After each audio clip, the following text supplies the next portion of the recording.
Hello friend, आज हम organometallic की सीरीज स्टार्ट करेंगे। इस सीरीज में मैं आपको कंप्लीट ऑर्गेनोमेटेलिक करवाऊंगी। Not even a single topic will remain untouched.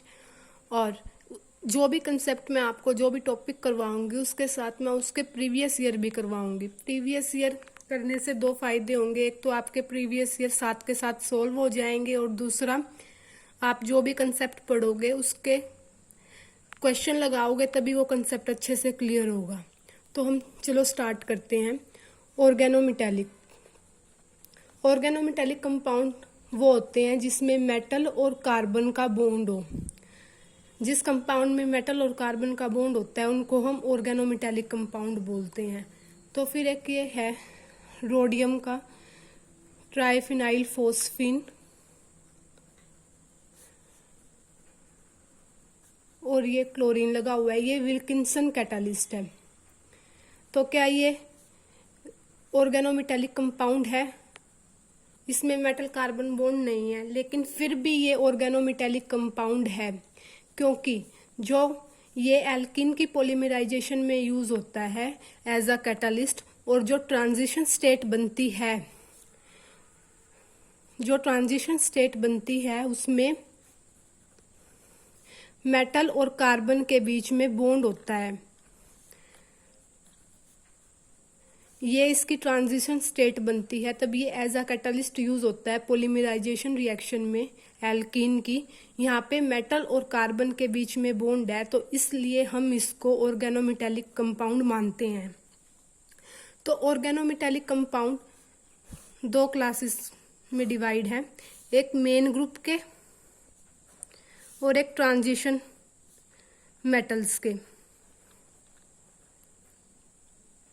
Metal के डी ब्लॉक के जो ऑर्गेनोमेटेलिक कंपाउंड होते हैं। जो सबसे पहला ऑर्गेनोमेटेलिक कंपाउंड था वो मेन ग्रुप का था।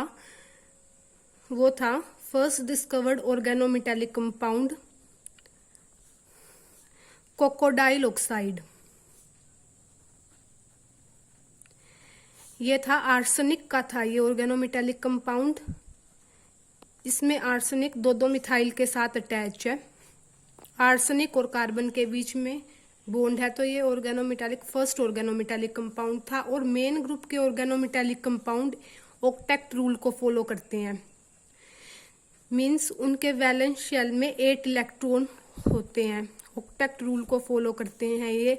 और ट्रांजिशन मेटल के ऑर्गेनोमेटेलिक कंपाउंड जो था ये वाइडली स्टडीड होते हैं as compare to main group, क्योंकि दो रीजन है इनको हम वाइडली स्टडीड करते हैं। एक तो ये वेरिएबल ऑक्सीडेशन स्टेट शो करते हैं ट्रांजिशन मेटल के ऑर्गेनोमेटेलिक कंपाउंड, वहां पे ये वेरिएबल ऑक्सीडेशन स्टेट करते हैं। और दूसरा इनकी हाई हीट ऑफ एटोमाइजेशन होती है।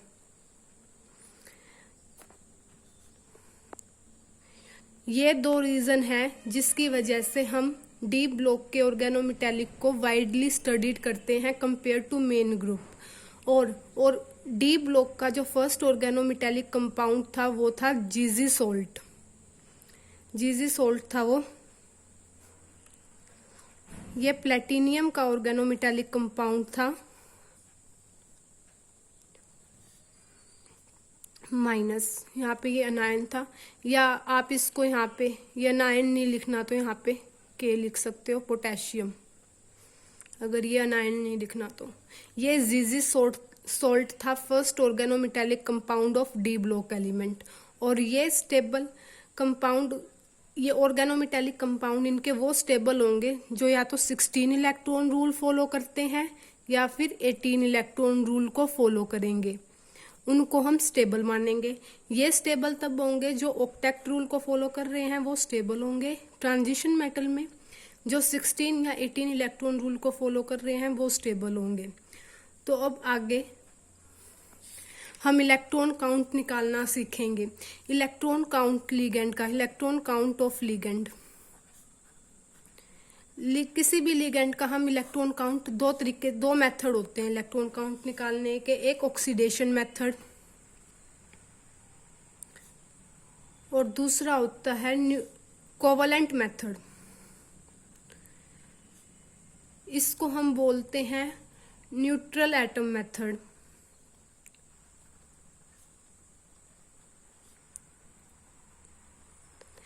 ये दो तरीके होते हैं किसी भी लिगेंड के, हम इलेक्ट्रॉन काउंट को निकाल सकते हैं।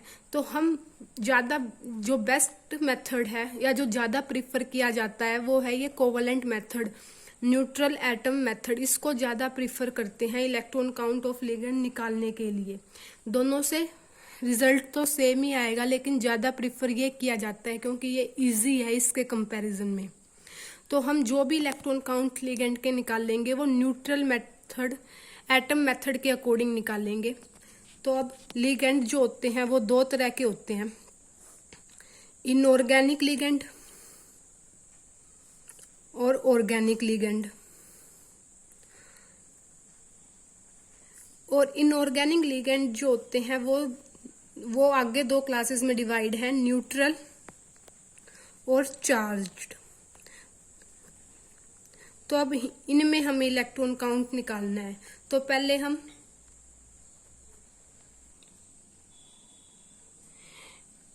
न्यूट्रल लिगेंड को डिस्कस करते हैं, उनका इलेक्ट्रॉन काउंट कैसे निकालेंगे। इसमें पहला लिगेंड है CO। CO है इसमें, CO में दो, यहाँ पे CO के जो ये C का जो लोन पेयर है, C अपना लोन पेयर मेटल को देता है। तो इसका इलेक्ट्रॉन काउंट, C ने कितने इलेक्ट्रॉन दिए? 2, तो इसका इलेक्ट्रॉन काउंट हो गया 2।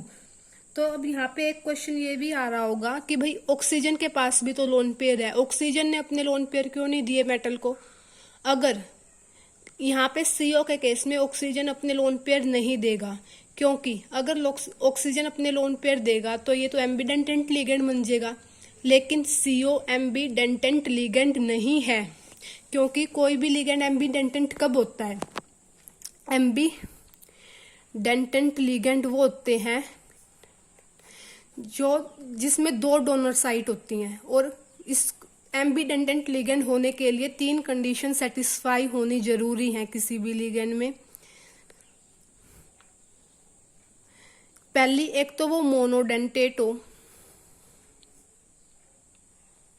मतलब कि एक टाइम पे मेटल के साथ मेटल को एक ही एटम इलेक्ट्रॉन दे, एक टाइम पे मेटल को कोई एक एटम इलेक्ट्रॉन दे लिगेंड का। दूसरा, डिफरेंट डोनर एटम्स होने चाहिए, डिफरेंट डोनर साइट होनी चाहिए उस लिगेंड में। ठीक है भाई, यहाँ पे C है और O है, दोनों डिफरेंट हैं, टू डिफरेंट डोनर साइट है, ये भी ठीक है। और थर्ड कंडीशन होती है एनर्जी गैप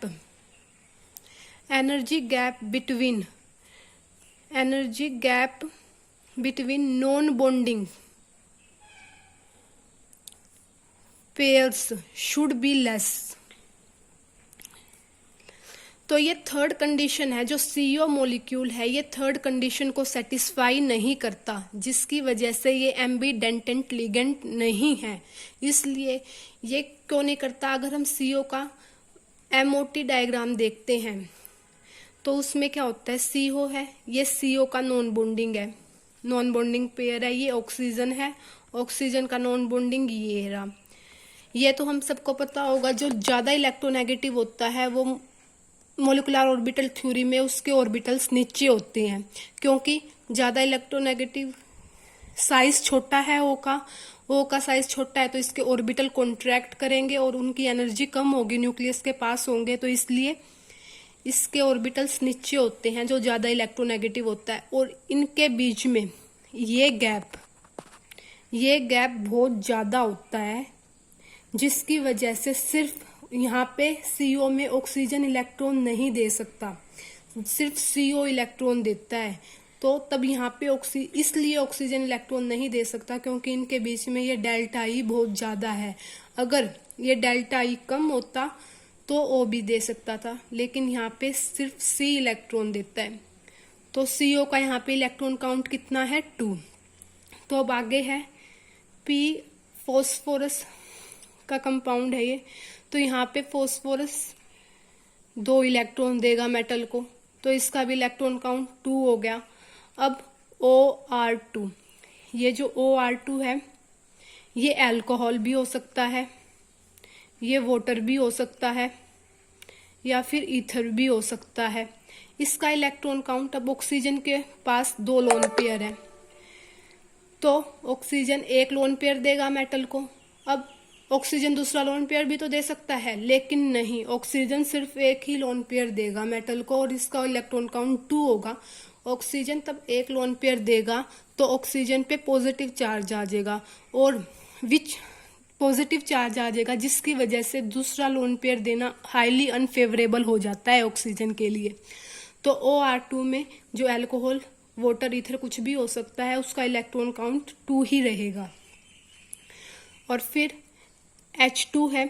H2 में ये जो सिग्मा बॉन्ड है हाइड्रोजन, दोनों हाइड्रोजन के बीच में, ये इलेक्ट्रॉन देता है मेटल को। इसमें बॉन्ड में 2 इलेक्ट्रॉन होंगे तो ये बॉन्ड मेटल को इलेक्ट्रॉन देगा। CH4 है। CH4 में ये जो कार्बन और हाइड्रोजन के बीच में जो बॉन्ड है, ये मेटल को इलेक्ट्रॉन देता है।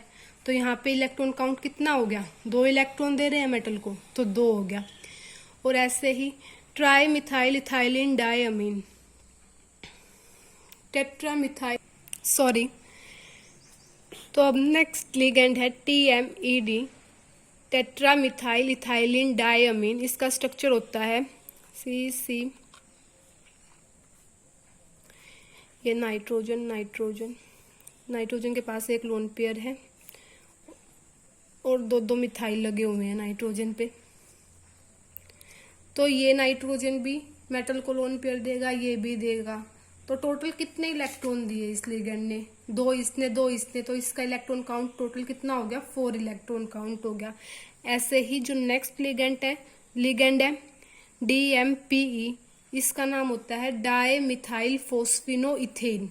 इथेन बना लिया हमने भाई, और फिर फोस्फोरस लगा दिया दोनों कार्बन पे, और फिर डाई मिथाइल, दोनों पे 2 मिथाइल लगा दिए।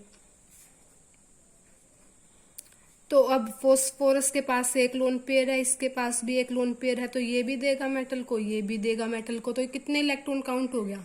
4 इलेक्ट्रॉन दे रहा है ये मेटल को। अब नेक्स्ट लिगेंड जो होता है DPPE, डाईफिनाइल फोस्फिनोइथेन।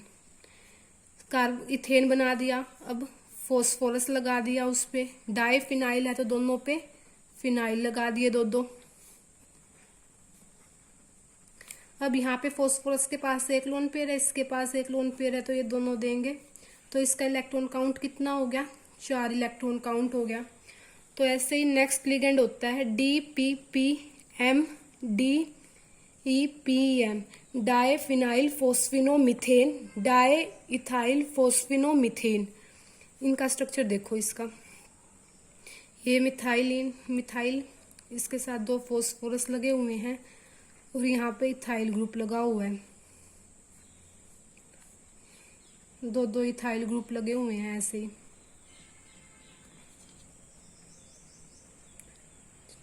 CH3। तो यहाँ पे फोस्फोरस के पास 1 लोन पेयर है तो ये देंगे, तो इसका इलेक्ट्रॉन काउंट भी 4 होगा और ऐसे ही इसका भी इलेक्ट्रॉन काउंट 4 होगा। तो ये हमने न्यूट्रल लिगेंड का इलेक्ट्रॉन काउंट निकालना सीखा है। तो अब नेक्स्ट वीडियो में हम चार्ज लिगेंड का इलेक्ट्रॉन काउंट निकालना सीखेंगे, उनका इलेक्ट्रॉन काउंट कैसे निकालते हैं। ये हमने न्यूट्रल का निकालना सीख लिया है, तो नेक्स्ट वीडियो में हम चार्ज का निकालना सीखेंगे और 18 और 16 इलेक्ट्रॉन रूल देखेंगे वो क्या होता है। तो थैंक यू। अगर आपको मेरी वीडियो अच्छी लगी हुई हो तो प्लीज़ मेरे चैनल को सब्सक्राइब करना।